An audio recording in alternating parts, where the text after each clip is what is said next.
各位乡亲，今仔日咱先赶紧来关心香港风火湾大火，目前已经夺走128条人命，目前也有差不多200多人失踪。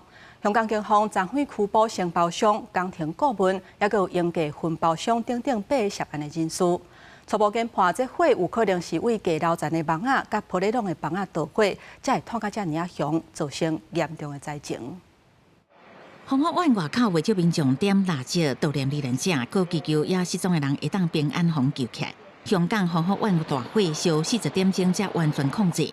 真侪画面看会出来，当时青色的离亚网起泡加邦加得边熊熊点灯，火势沿外边快速烧起，造成差不多7栋大楼同时陷入火海。香港保安局指出，初步判断导火点是伫凤翔谷基站的位望。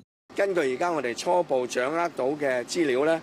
我哋相信最初起火嘅位置係宏昌閣低層外邊嘅嗰啲嘅圍網，其後咧係由於燃燒咗嗰啲發泡膠板，火勢迅速咧係向上蔓延，伸延到去多個嘅樓層。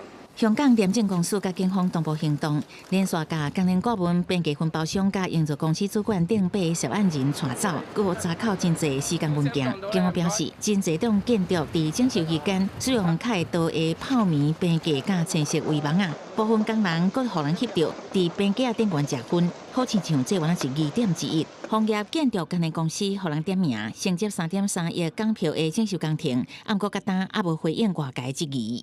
We're calling that might be a kind of Hong Kong version of the Grenfell Tower fire.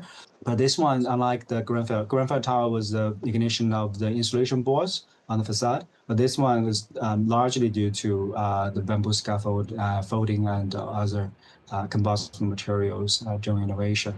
香港政府表示，完整的调查需要3至4禮拜，無排除陸續有較濟人會叫人拘提。這件災難也出香港途經工地管理的長期缺失，嘛擱再卡響轉成公共安全的競爭。